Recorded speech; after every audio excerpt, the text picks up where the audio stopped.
बच्चों, आज हम लोग संबंध बोधक शब्द का पद परिचय जानेंगे।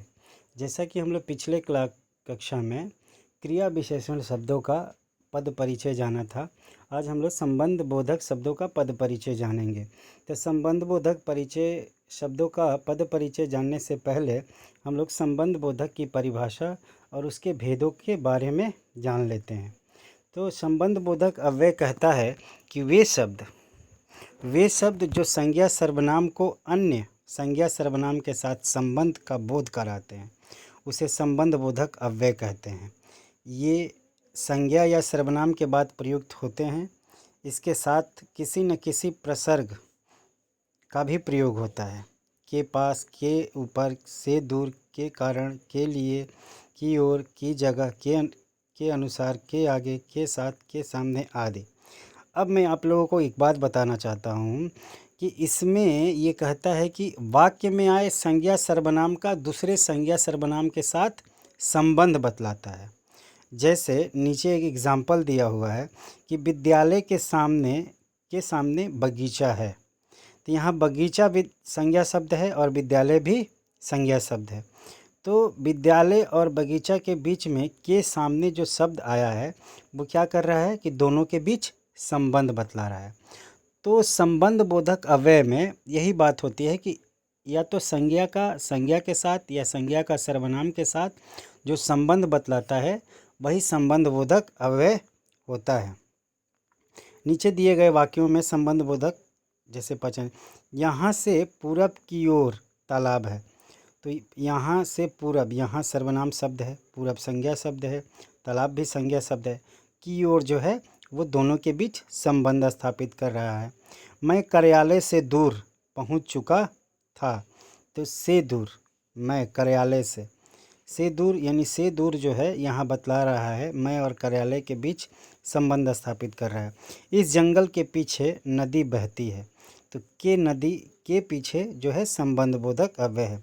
तुम घर के भीतर जाओ। तो यहाँ सर्वनाम तुम और घर संज्ञा के बीच संबंध स्थापित कर रहा है। अब बात आती है कि संबंध बोधक शब्द के भेद जो होते हैं वो निम्नलिखित होते हैं: स्थानवाचक, दिशावाचक, कालवाचक, साधनवाचक, कारणवाचक, सीमावाचक, विरोध सूचक, समता सूचक, हेतुवाचक और अंतिम जो है सहचर सूचक संबंध। तो ये जो है इनके भेद हैं।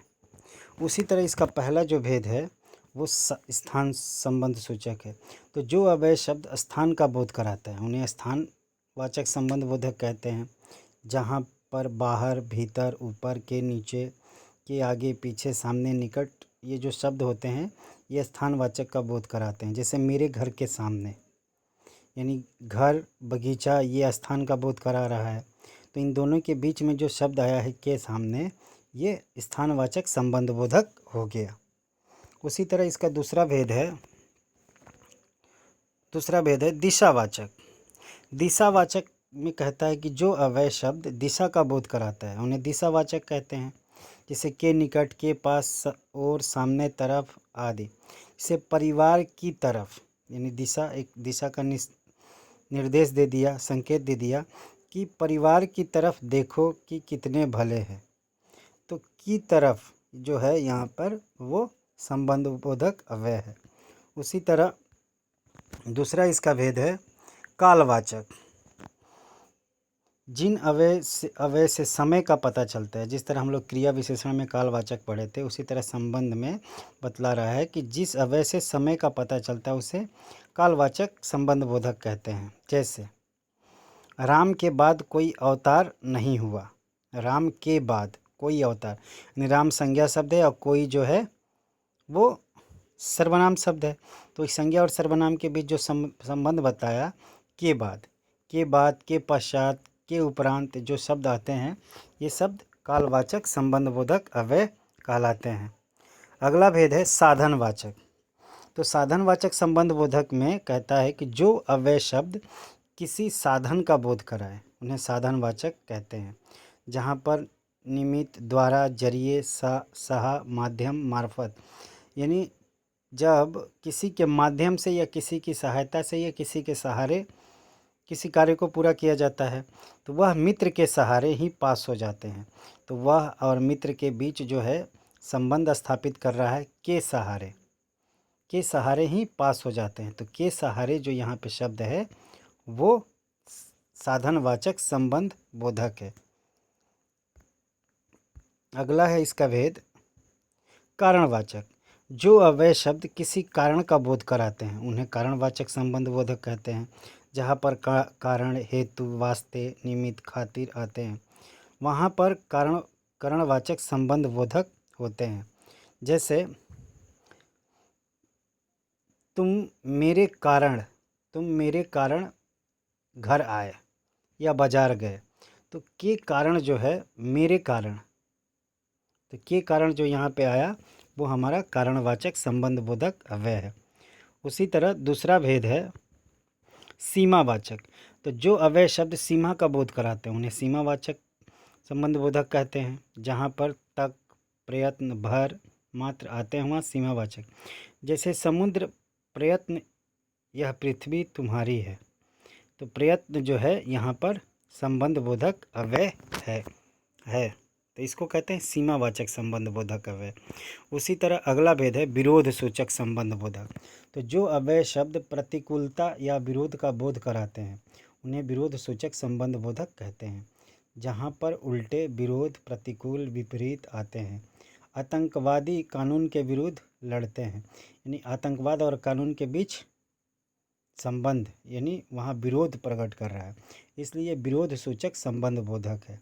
अगला है समता सूचक संबंध बोधक। जो अव्यय शब्द समता का बोध कराते हैं उन्हें समतावाचक संबंध बोधक कहते हैं। जहाँ पर अनुसार, सामान्य, तुल्य, तरह, सदस्य, समान, जैसा, वैसा आते वहाँ पर समतावाचक। जैसे मानसी के समान, के जैसा, के समान, ये जो शब्द होते हैं वो समता सूचक शब्द होते हैं, यानी किसी के समान किसी को बताना। अगला इसका भेद है हेतुवाचक।